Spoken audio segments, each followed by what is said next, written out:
How can I help you? I had questions about the measure two material. And of course, and yay, I can always count on you to have good questions. So let's take a look at some of that. Okay. I printed out the sheets that you gave us. Okay, for chapter 5, section 5.1. Yep, Okay, and thank you for your patience. I've just had a hard couple of weeks, but things will get better.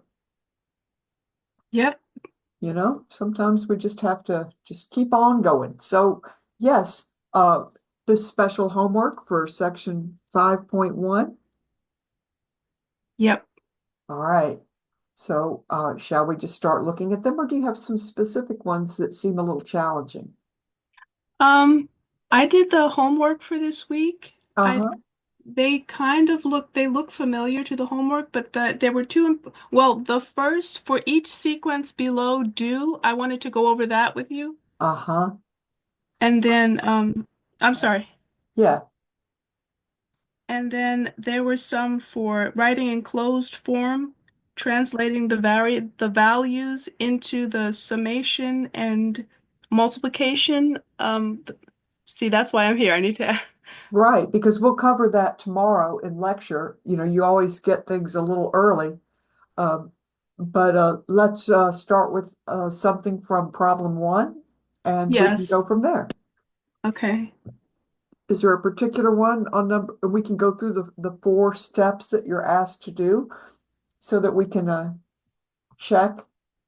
We could actually pick one that's definitely not arithmetic or geometric because those are a little bit more difficult than the ones that are.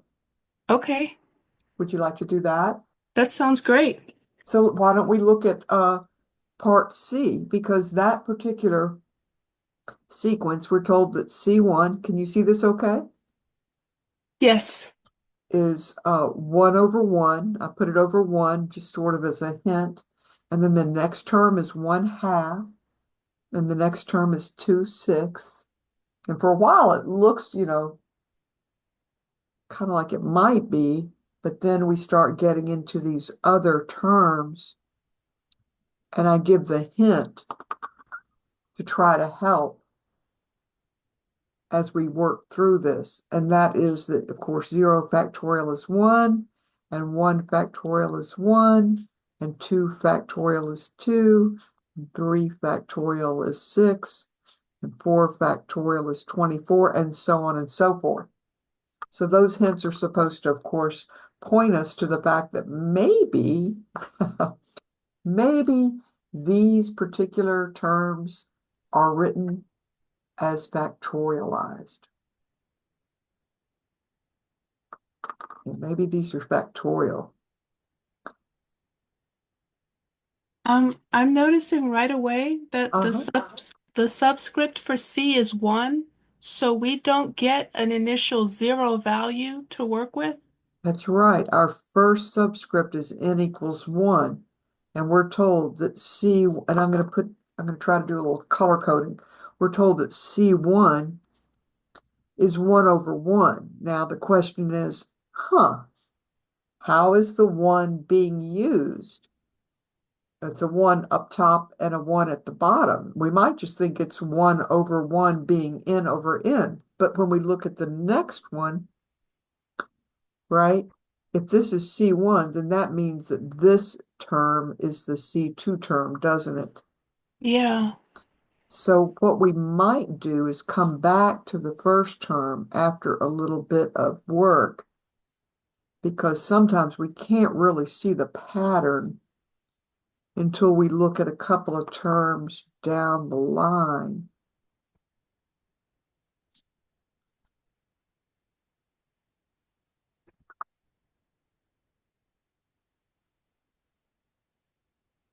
So let's go to the C2 term. We have a 1 on top and we have a 2 on the bottom, right?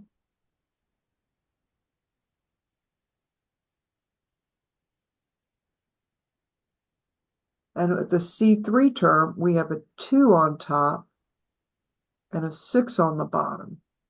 And we want to relate these terms to these indexing numbers somehow. Mm. Do you see anything going on with, say, the numerator or the denominator for C2 and C3 that might give you a hint about what we're trying to see here? I see, well, because of the factorials you have written up there, I see that 2 factorial would give us 2, and 3 factorial would give us 6. And I Oh, know that I know that our indexes are increasing consecutively. I don't remember if that's the proper word, it but is. The indexings are incrementing by +1. okay. But also the numerators are also increasing. They But are. yeah. But not at the same rate as the denominators, because we have C1 and C2 both have 1 in the numerator. They do, but look at the interesting thing about the Oh, fact that 0 factorial isn't 0 at all. It's actually 1. 1. So C1 could have 0 factorial in its numerator and it would have a 1. That's right. So the Oh, denominator could be 1 factorial, but the numerator looks like 0 factorial. Whereas with C2, the denominator looks like the indexing number factorialized, right? It's a 2 factorial for sure, but the numerator looks like 2 minus 1 mm, factorial. And this is 1 minus 1 factorial. right, because we start with 1, we don't have a 0 value. That's right. Oh,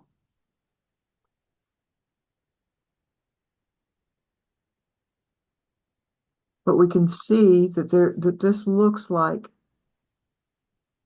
well, 2, isn't that 3 minus 1? yeah. Mm. So they are increasing by 1 top and bottom, but they start at a little bit of a different place, don't they? Like the top starts at 0, the numerator denominator starts at 1. They increment by 1 each in terms of the factorial. But, of course, the numbers increment differently. How could we write the 24 and relate it to the 4? It's 4 factorial. It is. Good. Now, what is 6? That would be 3 factorial, And, and yeah, tell me what to write.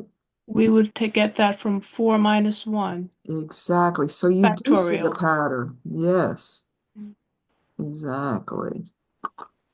So we start to see that maybe the numerator is the indexing number minus 1 factorialized, whereas the denominator is just the indexing number factorialized. Let's check it for C5 and see if it works. I know 5 factorial is 120, so So I our, think good. So that our should work. 120 is definitely 5 factorial. What is the numerator? The numerator is 5 minus 1 because it's 4 factorial. Exactly. And that's where we get our idea that we might be seeing a formula here, where the indexing number is appearing. I guess I could do this in green here, in here. You see the indexing number appearing top and bottom, but with a little bit different bent. Does that make sense? Different, what did you say? A bent. Oh, oh. It's being used slightly differently up top. The indexing numbers being used a little bit differently up top than it is on the bottom. I don't know why that insists on looking red, but anyway. What do Oh. you think C sub n would look like? Oh, well, it would be 120 over 6 factorial, which I would have to calculate. Well, that would be C6, but we don't need Oh. Oh, oh, oh, oh, let's just see if we can see the pattern from the five that we've got here, because we're oh, seeing that something going on, aren't we? that would be the numerator would be n minus 1 factorial, That's right. and the denominator would be n factorial. Exactly.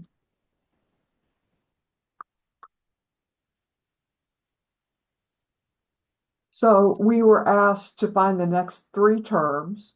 Okay. So part A, we would find C6 and C7 and C8. Oops.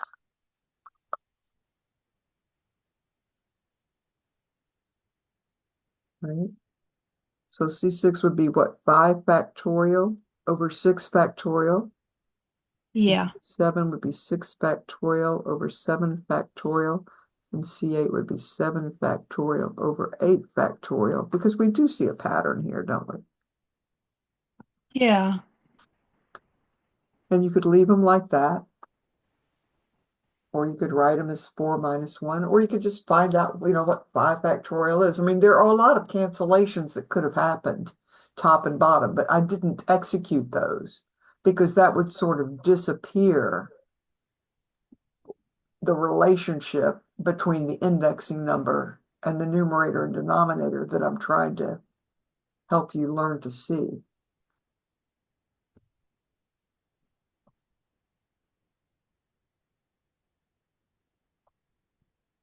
So this would be what?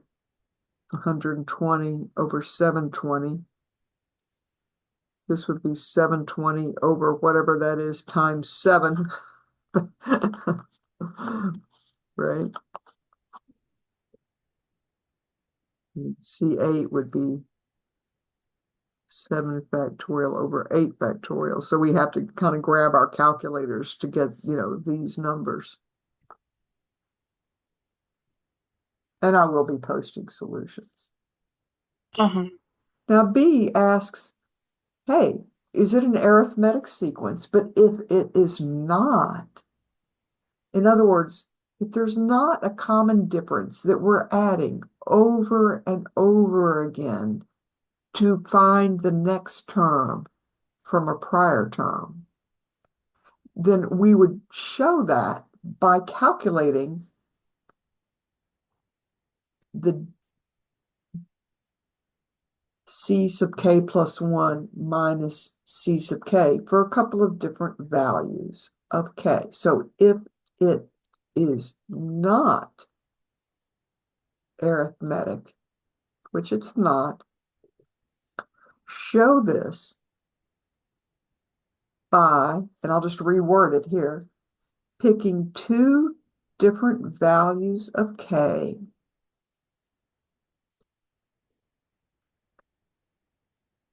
and calculating C sub k plus 1 minus C sub k for each of these, and show that we get a different difference when we pick different values of k. That's the way that we show a sequence is not arithmetic. Does that make sense? So we're gonna subtract two of our values. Okay, okay. I You get it? yeah. Yeah, that's exactly right. Yeah. So which k's would you like to pick? And we can see our terms here. So I can scooch this up because we can see C1 and C2 and C3. And here I Look. said N, but I could have said K here, right? Yeah. We could do C1 and C2. Okay. So if K is 1, then C sub 1 plus 1 minus C sub 1 would be C2 minus C1, right? Yes. C sub 2 minus C sub 1. And then we can also look what happens when K is 2. Maybe I should put these in dark and show where it's showing up. And this is C sub, well, it would be 3, C sub 3, 2 plus 1 minus C sub 2. So let's calculate those. And we'll see that these differences aren't common. In other words, they don't have the same difference. So what is C2 minus C1? That would be 0 over 1 minus 1 over 2. I think it's the other way around because C2 is Oh, going to go oh, first, right? yes, 1 over 2 minus 0 over 1. And did I put 0 over 1 there? Is that a mistake? Uh, it's for C1. Oh, it No, should no, be it's should 1. be Oh, because 1 it's over 0 1. factorial. Yeah. Yeah, my bad. Let's fix that. It was 1 over 1. Okay, so 1/2 minus 1 over 1. Would And give that's, us, oh, I'm sorry. yeah, no, go ahead. Well, it would give us minus 1 over 2, I think, because we have to raise that 1 to 2 over 2. That's right. All right, now what about C3 minus C2? It's just the difference of two consecutive terms, right? So it would be what? Right. 2, 2 over 6 minus 1 over 2. okay, Oh, would be 2 over 6 minus 3 over 6 would be minus 1 over 2. No, wait, minus 1 over 6. Excuse me. that's right. And negative 1/2 is not the same difference as negative 1/6. So since negative 1/2 is not equal to negative 1/6, there is not a common difference. Mm. So it would always have to be the same value between any two consecutive terms. If we subtract, C100 minus C99, we would have to be getting the same value every time. Uh-huh. That's why it's called a common difference. It has to be common between the difference of any two consecutive terms. So that's the exercise. Of course, if some of these do turn out to be arithmetic, and in those cases, you find the initial term and the common difference. But this one's not arithmetic. Is it geometric? Can we It get has from a ratio. there is a ratio? Can we get from one term to the next, and from that term to the next, and from that term to the next by always multiplying by the same value r? No, I Okay, don't think so. I don't think so either.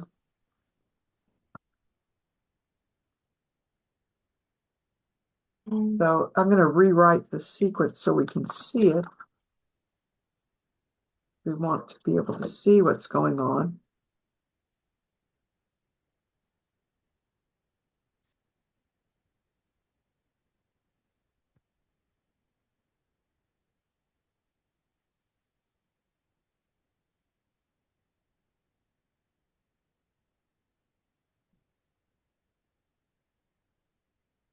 And if it were geometric, then we could just find a common ratio r that would always work to get from one term to the next term by multiplication.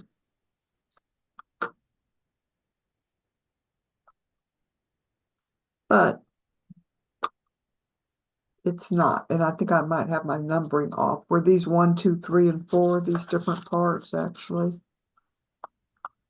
oh, I think they were. We did 1, we found the next three terms, sort of. 2, if it's not arithmetic, show why not. 3, if it's not geometric, show for two different values of k that the ratio c sub k plus 1 divided by c sub k isn't always the same. So I'll just write it from the way if it is not geometric. We can show this by picking different values k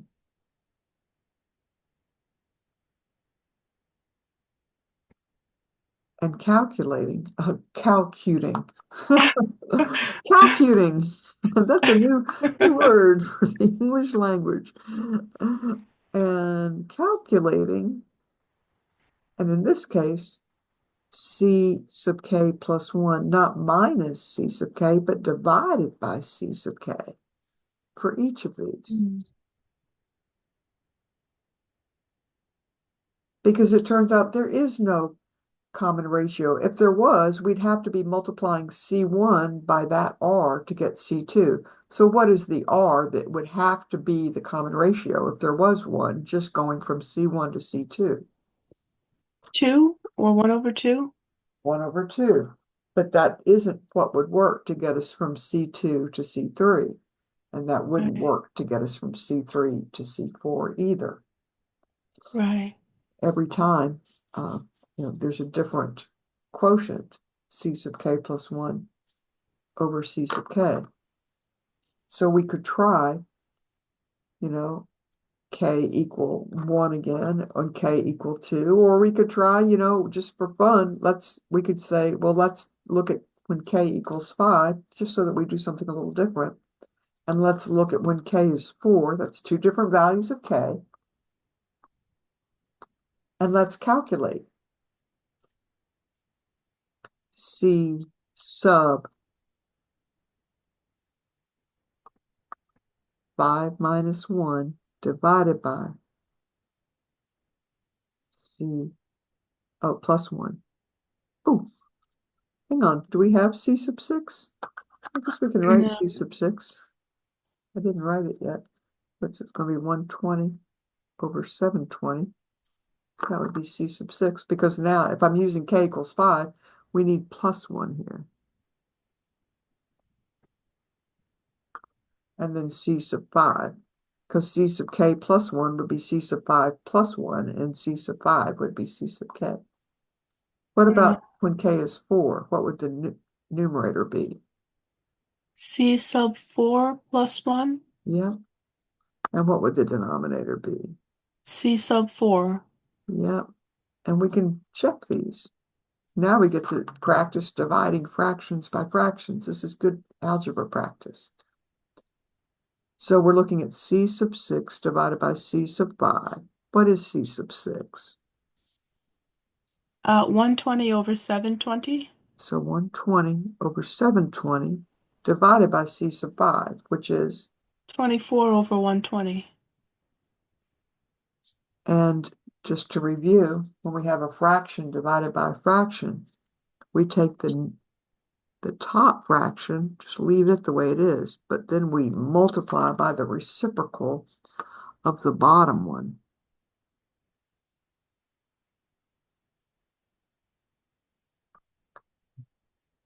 Remember that? Keep, change, flip, I think it's called, or Oh, say that that's again. keep, change, flip. Keep, change, uh, Change the division to multiplication and uh, flip the oh, bottom. keep the top, change division to multiplication, and flip the bottom. I like it. Keep, change, flip. I, I love it. Keep, change, flip. Anything to make it easier to remember. That's how I Oh, remember it. cool. Oh, that's cool. All right, well, we're not going to multiply all this out. We're going to do some smart calculations, right? Yeah, we We're, can reduce those yeah, values. yeah. So how can we reduce? I think 120 goes into 725 times. No. Yep. No, 6. 6 times? It is No, 6. You're right, 6. yeah.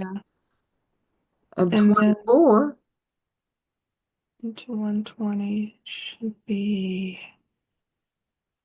No, that's 5 times. that's 5 times. Great. So, of course, these are ones here. So we've got 5 over 6. All right, now let's try C5 divided by C4.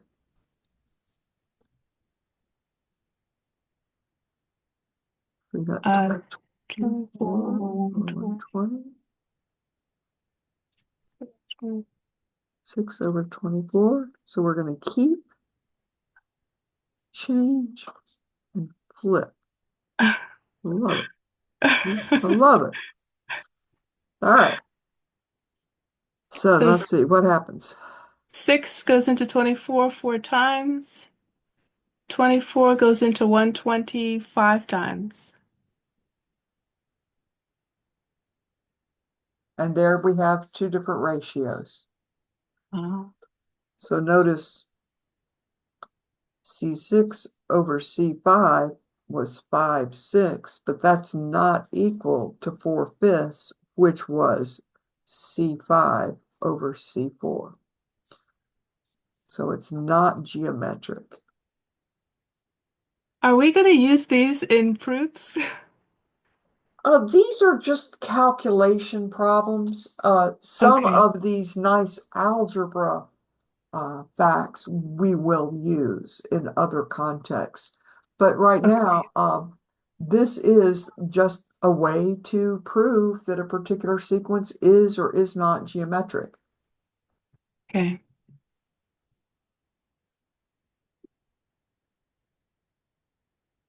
in particular to prove that it's not geometric. And what was number 4 was to find a general formula?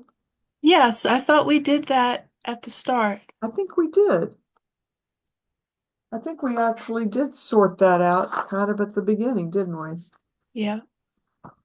So we already, done in, preliminary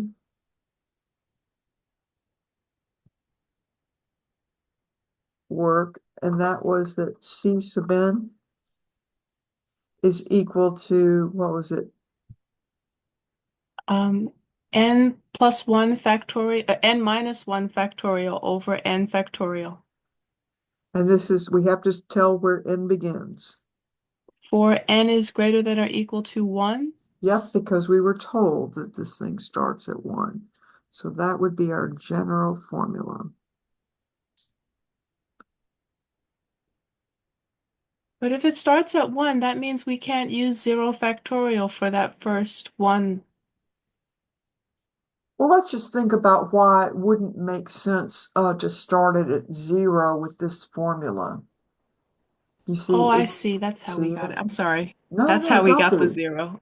Right, right. I mean, we could use a different, if we were told it started at 0, then we would have a different formula. I think, we could explore that a little bit. If we were told,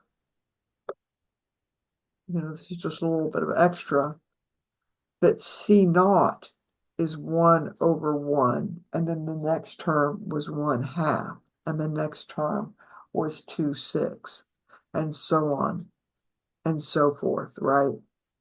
Then we would have to come up with a different formula.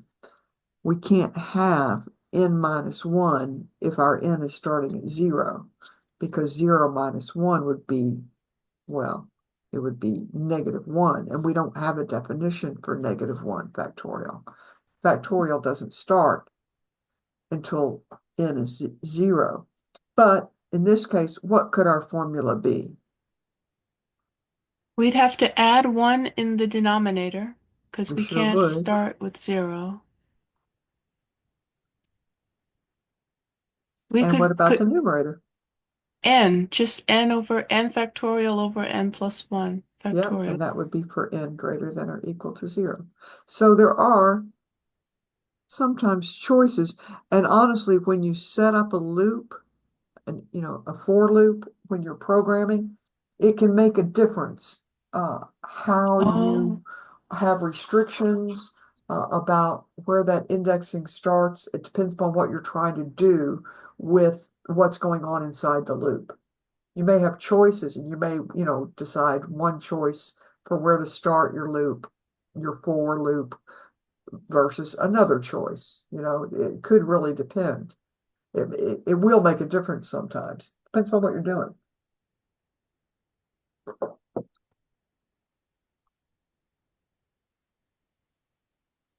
All right. So we looked at one of the examples from problem 1, example C, where it wasn't geometric and it wasn't arithmetic either, but we were still able to come up with a formula. What would be other ones that you would like to look at from measure 2 material? We can look at another sequence, or we can move to another problem, whatever you want to do. Take a look. Are we, are we, can we look at I think it's number 6 and it's B. I would ask about A too, but there were some things very similar to number 6A in the homework and the book, the textbook. So I got to see it's for n choose R, and it's n choose n minus 2 and n plus 2 choose n minus 1. Uh-huh. But that's where you expand. Well, I don't know if expand is the right word, but it becomes You do expand. Yeah, because you want to open it up until you have common factors in the numerator and the denominator. exactly. Um, so that's 6A, but then 6B, I'd like to look at. It's binomial expansion, but I get confused. Oh, it's got n choose R in it. Yeah, can we look at 6B? Yeah. So the binomial expansion theorem says if we want to expand x plus y to the n, we sure don't want to sit there and perform that expansion, uh, rotely. But it says, okay,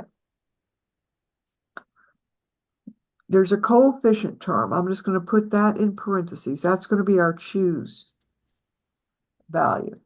And we start with the maximum number of x's, which would be n of them. And there are no y's. We don't usually write it, but it's really y to the 0 here, even though we don't usually write y to the 0 because that's just 1, but it's actually there. And we have in parentheses, right? I mean, if you expanded this, it would be x plus y times x plus y times keep on going until you write that down n times. So as we go through it, we're picking all of the parentheses. Here, I'll write one more of them. All of them to contribute an x. So pick an x from here, and an x from here, and an x from here, and from all of them, pick an x and multiply all of them together. That's n x's, or x to the n. So we're not picking any y's at all. So it's in parentheses. Do not pick any y's at all. Don't pick any of those parentheses to contribute y. They're all being used to contribute x's. Now the next term has some coefficient, but that term has one fewer x's. It has n minus 1 copies of x and 1 copy of y. We don't usually write the 1, but it's y being raised to the 1. And so in that situation, we're going through and we're trying to count how many different ways we can choose one of these parentheses to contribute the y, and the other n minus 1 of these parentheses contribute the factor x. So, I mean, when I say, we're picking all of them in this first term, we're picking all of these to contribute x. That's the same thing as picking none of them to contribute y. I mean, doing those two things are two sides of the same coin. In the same sense, picking n minus 1 of these in parentheses to contribute the x factor is the same as picking one of these to contribute the y factor, and then all the other ones contribute the x factor. Does that make sense? Like, if we actually are going to multiply, let's just say n is 3. If we actually were going to multiply this out, all right, what happens? All right, so pick an x from here and an x from here and an x from here. Well, that's 3 x's being multiplied together. Or you could pick an x from here and an x from here and a y from there. And that means we have 2 x's times a y. Or we could pick an x from here, a y from here, and x from there, in which case it's an x, y, x. Or we could pick a y from here, and an x from here, and an x from here, and that's y x squared. You see, all of these have 2 x's and 1 y, and they'll get gathered together, and we'll have 3x squared y. But that's not the only thing that could happen. We could say, okay, we're going to pick 2 y's and 1 x. So these two could be the y's, and this could be the x. So it could be y squared x, where you pick a y times an x. But we could pick a y times an x times a y. Or we could pick an x times a y times a y. We have to go through it all the different ways. And then finally, we could pick a y times a y times a y, and that gives us the y cubed term. So what's really going on is there are three different ways to pick two x's and one y, and that gives us these three terms. They're all the terms that have two x's as factors and one y as a factor. There are three ways to pick one x and two y's. You can pick this x or this x or this x, and the other two will be y's. But there's only one way to pick all of these parentheses to contribute the factor of x, and there's only one way to pick all of these to contribute the y. Just pick all of them. So this is x cubed plus 3x squared y plus 3xy squared plus y cubed. This coefficient right here is, we had three parentheses. We didn't choose any of them to give us any y's. Here, we had three parentheses. We wanted to figure out how many ways we could just pick one of them to contribute the y. So it's three parentheses, choose one to give you a y. When we were building these three terms, we were picking two of the three parentheses to contribute the y. These two, or these two, or these two. So it's 3, choose 2. 3 parentheses, choose the 2 that will give us the y. And this is 3, choose all 3 to contribute the y. And so that's why we put, and it's also easy to remember. First, we're not picking any y, so it's n choose 0 for the first coefficient. The x's start at the highest possible exponent. The y's start at the lowest possible exponent. And as we move through, the number of x's that being multiplied together goes down. The number of y's goes up. And this number just goes from 0 to 1 because we're picking one y. Then we're going to pick two y's. Well, we have, if two of the parentheses are contributing y's, and there are n parentheses altogether, n minus 2 of them are contributing the x's. Somewhere in the middle, we're going to pick r y's, which means we're picking n minus r x's. So it's n, choose the r of them to contribute the y's. And then we have the penultimate term, and then we have the last term, which is all y's. By the time we get here, we've got n parentheses, pick all n of them. We're going to pick a y from every single one of those. The one right before, we still have one x, but we're picking n minus 1 of them, of these, to be y's. So it's n choose n minus 1. So the bottom number goes from 0 to 1 to 2, all the way up to n. The top number is always n, because we're always choosing from n parentheses. And the exponents on the x and the y have to add up to n, because the number of x's we pick plus the number of y's that we pick has to total in parentheses expressions that we're choosing from. Does that make sense? So the double parentheses with n choose r in it, that's referring to the y value. That's true. And Okay. the interesting thing is picking n minus r x's is the same as choosing the r parentheses you're not going to pick.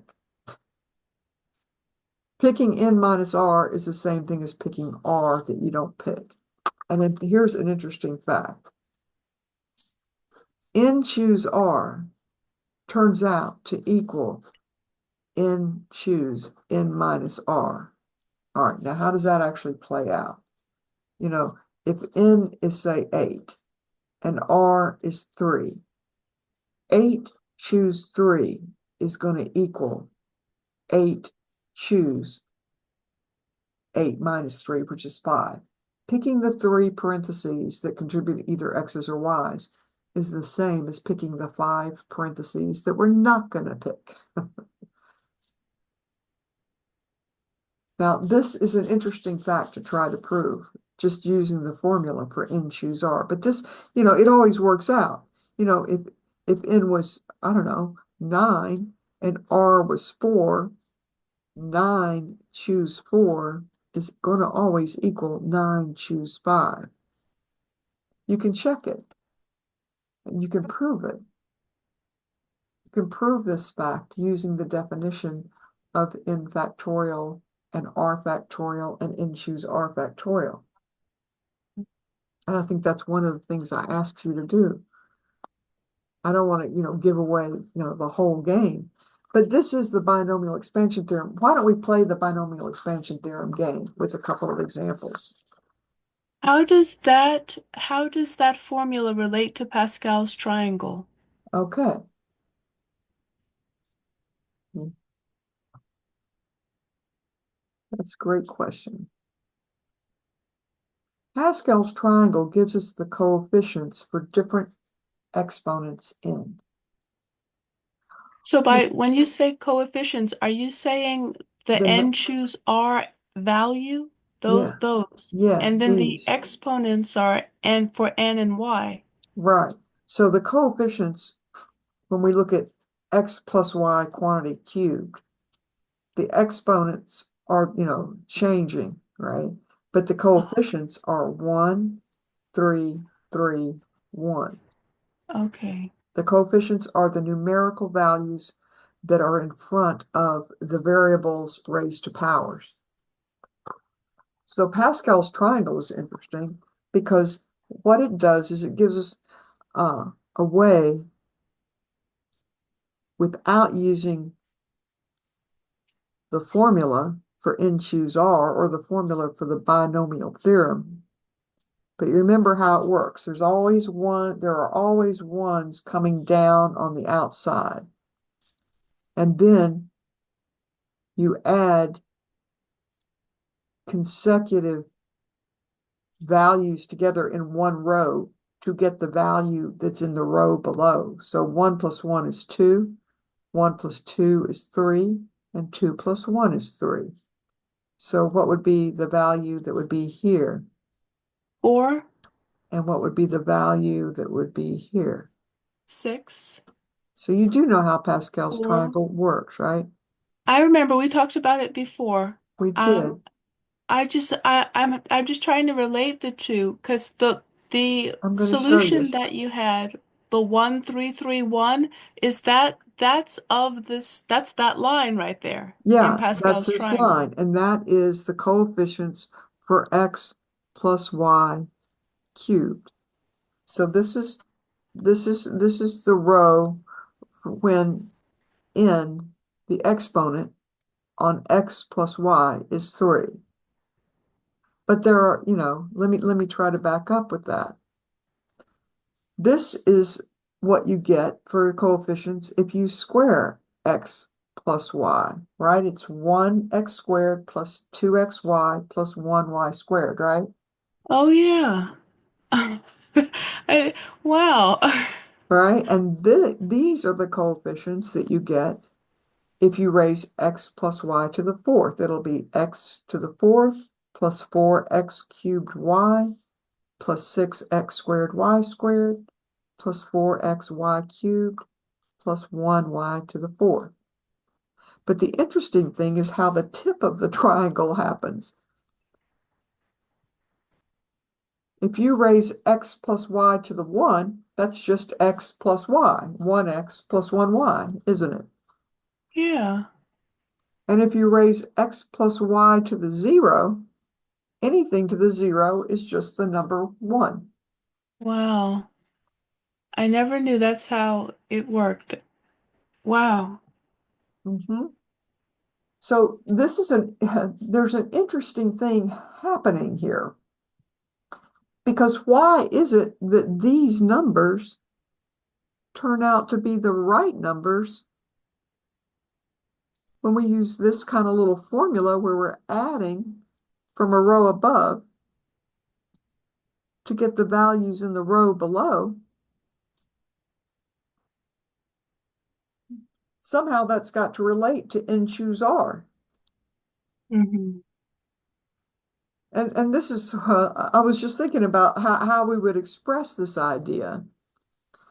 That this is, let's say n is 2. So this is 2 choose 0 plus 2 choose 1. When we add them together, we get 2 plus 1 choose 1. 2 choose 0, that's this, plus 2 choose 1 gives us 3 choose 1. Okay. Well, here, 3 choose 0 plus 3 choose 1.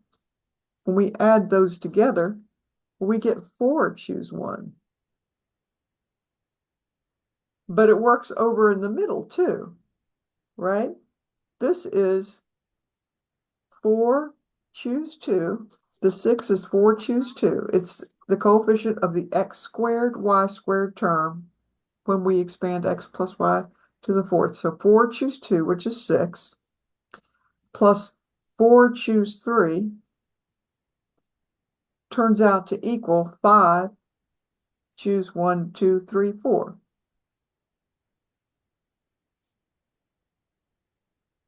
0, 1, 2, 3. 0, 1, 2, 3. Oh, choose 3. Sorry. Something's going on there. Like, what is the pattern going on there? Like, why does this always work out? Because if it really works out, then that means that it's got to be giving us the right coefficients in the right locations by using Pascal's triangle. So I was thinking about this and I was trying, how we always look for a pattern? Oh, So this is like n choose some value r plus n choose the next r, so r plus 1. When we add those together, somehow it's giving us the next n value, which is n plus 1, choose r plus 1. Like that is what's going on with all these. hmm. And I think we can prove that this is true. Like I think we can prove that Pascal's triangle really does the job of giving us the correct coefficients. Wow. Why don't we do something a little easier and then we can just hold this thought as maybe a really good exercise in practicing with the definition of n choose r. The fact that n choose r is equal to n choose n minus r isn't that hard to prove if we remember the definition. And I'll use capital letters here. N choose r, all right, so I don't get confused, is n factorial over r factorial times n minus r quantity factorial. That is the definition of n choose r, right? Yeah. So we can apply that here, right?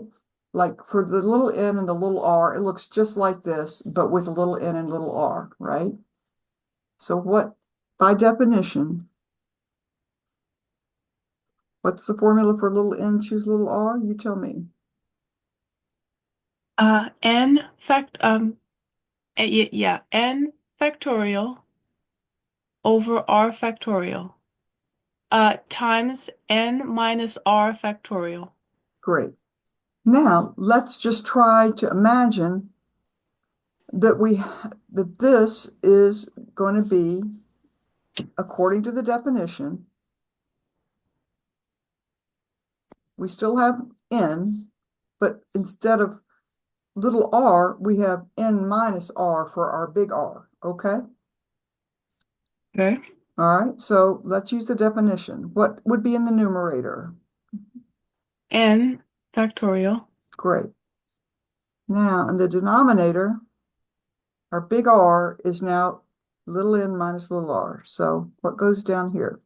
N minus R factorial as our R value. Yep, that's our big R value, factorial. And then N minus R factorial. Exactly. Well, let's take a look at what this really is. It's n factorial on top. We definitely have an n minus r factorial, not much to do with that, but we can simplify this. This minus sign gets distributed across this n minus r. So it's really, So mm-hmm, N minus N plus R. good. And look what happens to the n minus n.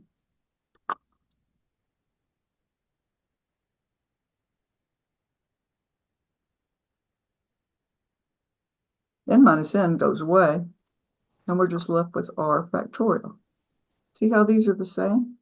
Oh, So that proves that n choose r is equal to n choose n minus r because of this little sweet thing that happens when you subtract n minus r from n. It becomes r. oh, wow. So this particular fact is a fact that I believe we would use mathematical induction to prove. I might be able to do it without induction. I'm not sure. But I think that this is something that we can prove. And I wouldn't expect you to do that. Like this is a nice little stretch right here. This is a nice little exercise right here. So, Are we going to talk about induction? I don't, that oh sounds yes, familiar. that's we're going to Oh, start induction tomorrow. oh, We're sneaking up on induction with lots of stuff about sequences and sums because a lot of the things that we prove have to do with formulas for sums. We're definitely going to be spending a week on induction.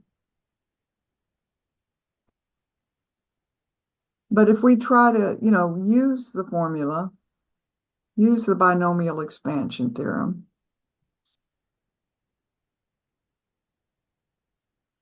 to like expand something that otherwise would be, not very friendly to expand, like x plus y to the sixth, right?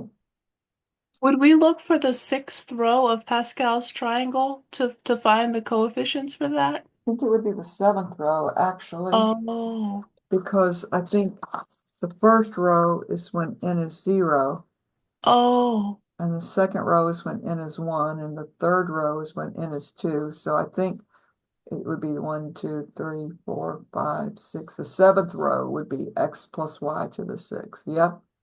But okay, oh. but now that you've gotten me thinking, oh, you're gonna do Pascal's triangle down 7 rows. I'm gonna make that unpleasant. Oh no. Now, Wow. now, now that's ridiculous, okay? I mean, there are like 28 terms. And so let's just change the question a little bit to find the coefficient of the powers of the x's plus the powers of the y's have to add up to 26. Okay? I mean, that is what happens. If you look at the binomial expansion theorem, you know, the powers of the x's plus the powers of the y's have to add up to n. So n plus 0 is n. N minus 1 plus 1 is still n. N minus 2 plus 2 is still n. See what I mean? N minus Oh, r plus r is n. See what I mean? And even though yeah. we don't write the 1, there is a 1 there. Okay. So, so let's think of a term with some number of x's and some number of y's where it would be a term in x plus y to the 26th. So I don't know, pick a number between 1 and 26. 13. All right, so it'll be x to the 13, and then what would be the power on y? 13. All right, let's do it. Well, according to the formula, it's the power on the y, but it can also be the power on the x because n choose r is equal to n choose n minus r, whether they're both the same or not.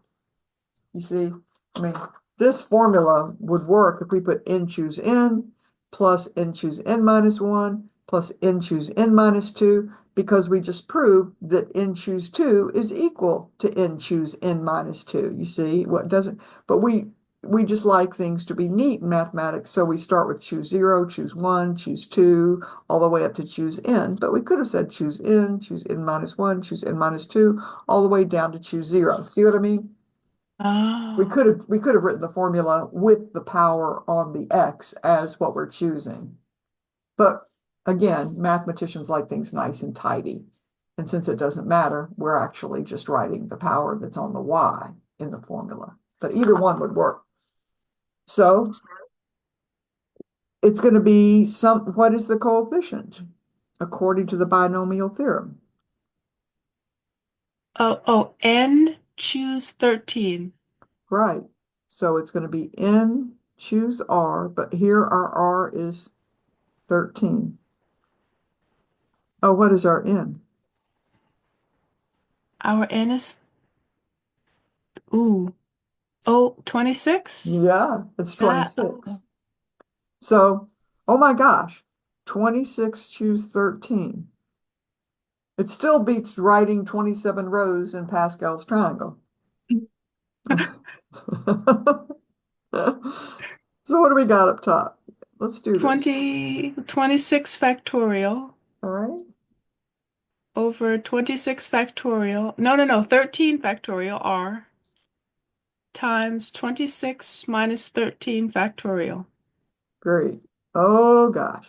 So we've got 26 times 25 times 24 times 23 times dot dot dot all the way down to 14 times 13 factorial. I'm not even going to write all that stuff in between. And then we have 13 factorial times 13 factorial. And this becomes, kind of a bear, but it's not that bad, right? 13 factorials cancel. You with me? Mhm. Yep, I'm here. I am following. Yeah, and so, I mean, eventually we do have to start writing down all of these factors because some of them are going to cancel with, each of the factors that are in 13 factorial. But the beauty of it is because 26 is bigger than 13, there's going to be something to cancel with everything. Oh,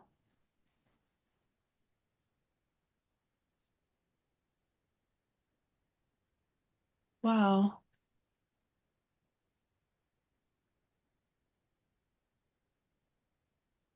I mean, it's kind of like a Zen thing, if you like that sort of thing. But the point is the 13, yeah, there's not a 13 per se, but there is 26 times 2. Uh-huh. See what I mean? So the 13 can cancel with the 26, leaving a 2 up top. See what I mean? And the 12, well, it can cancel with the 24, leaving a 2 up top. What about the 11? With the 22, Yep, leaving a 2 up top. 2. And this is kind of the way it is because of these being the same, 13 to the 13. It's kind of interesting. Mhm. All right, so the 10 cancels. 20. Yeah, with the 20, leaving a 2 up top. So a bunch of these, reduced down to 2. Not all of them by any stretch of the imagination. But let's see what else we got. 9 with the 18. Yep, 9 with the 18, leaving a 2. 8 with what? 16.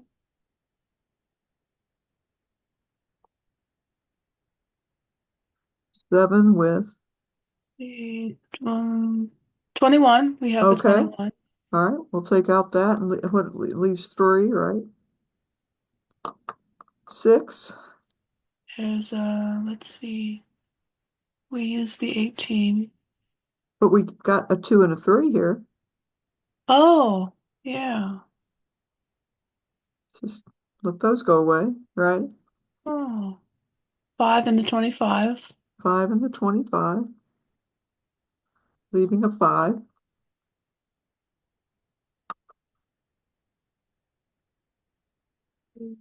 4 and hmm.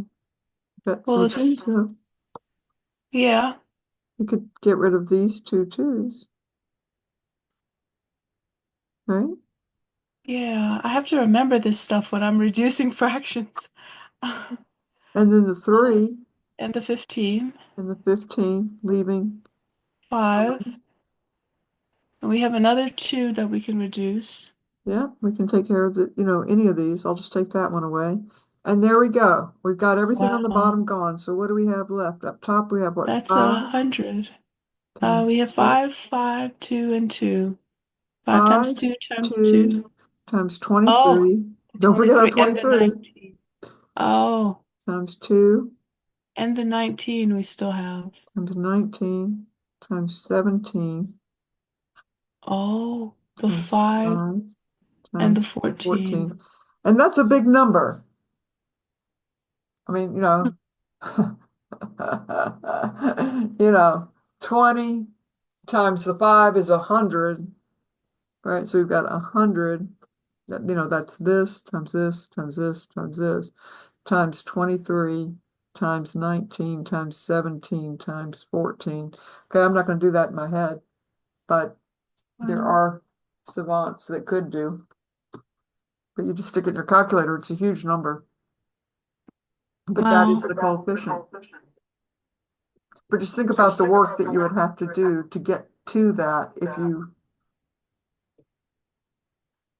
were trying to use Pascal's triangle. Yeah, that would be crazy. Uh-huh. That's a crazy big coefficient anyway. Wow.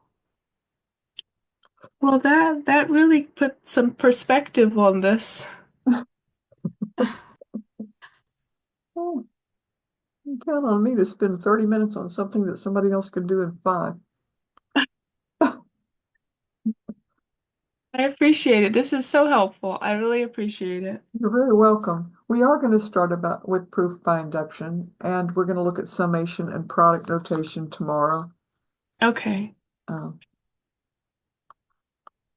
and you can do some reading. Um, we're going to spend the whole week on mathematical induction, but we're going to play some more calculation games first tomorrow, Okay. playing with this idea that we have this sum symbol. This is sigma from the Greek alphabet, and that's the S in Greek. So like from k equals 1 to 5 of, say, k squared, what does that really mean? That means, okay, you start with k equal 1, you plug that in where you see the k, and then you increment your indexing variable by 1 every time, and you add things together. So like it'd be 1 squared, and this is a sum, so I think plot like a loop, plus, then k goes up to 2. 2 squared plus, put in 3. See what I mean? Mm. And this is what we call closed form because it's Oh, written with the sum, it's kind of closed up. And this is expanded form.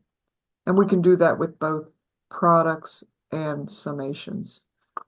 So that's just a oh, little sneak preview, like we might use an I, like from I equals, I don't know, 0 to 4 of, I don't know, maybe the term is -1 to the I times 1/2 to the I plus 1. Who knows? That might be the term. mm-hmm. And you would, for I equals 0, it'd be -1 to the 0 times 1/2 to the 0 plus 1 times Maybe I better make this just a 2 because I'm going to run out of room horizontally. Then, this is what we call the term, a sub 0 times a sub 1 times, a sub 2. Whereas this is a1 plus a2 plus a3 plus a4 plus a5. So we actually do arithmetic using the indexing value. The arithmetic happens in the formula for the term. It'd be like -1. When I is 1, what would it be? Well, the To exponent to to the the, first or one, and then 1/2 and to the, it would be 1 plus 1, so 2. yeah, it'd be 2. Or one I'll plus write it that way, but yeah, it'd be fine to write it with the 2. And then what would the last term look like? would be -1 to the squared, and then 1/2, 2 plus 1. Mm-hmm. And since I'm running out of room, I guess I'll go ahead and just write what you said before. I'll just write 3 because I don't really have room to write 2 plus 1. But see what I mean? And then it's kind of fun because then what we have is a little algebra problem. We've got -1 being raised to the 0 plus 1 plus 2 using laws of exponents times 1/2 being raised to the 1 plus 2 plus 3. Because that we can just rearrange these terms and then we add the exponents. Wow. And so this is a grand total of what? It's -1 cubed. Well, that'll So be, that's 1. let's see, -1 cubed. -1 times negative, when Oh, -1's oh, being oh, yeah, raised, it'll be yeah, -1. -1, right? Oh, Right, right. I knew Negative. that. So we got a negative sign, and then it's 1/2 being raised to the 6th. What is 2 to the 6th 6 anyway? over 12. Well, it'll be 1 over, oh yeah, 2 to the 6th is 1, no, 256? No, the next 64. one. 64, Yeah, a 2 to the byte 6th. is 8 bits, and that's requires 256. Do you know why? Do you know what the origin of the byte is? It goes No. back to ASCII code. The number of keystrokes that are possible on a standard keyboard exceed 128, so 7 bits weren't enough because you needed a Oh, different ASCII number for each keystroke. So, um, they didn't quite need 256, but needed more than 128. So they settled for making a byte 8 bits. So we could build 256, well, 256 different uh, numerical or binary numbers to represent the different keystrokes. And there's some redundancy there. oh, But that's why a byte is 8 bits instead of 7 or 6. We needed more than 128 different identifying numbers to associate with keystrokes. cool. Yeah, I think that's pretty cool too.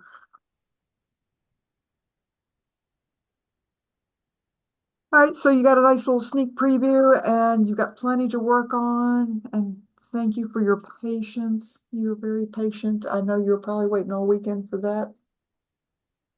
Well, it was good. Actually, I didn't get to ask for help for my homework, but I figured it out, so I was really happy about that.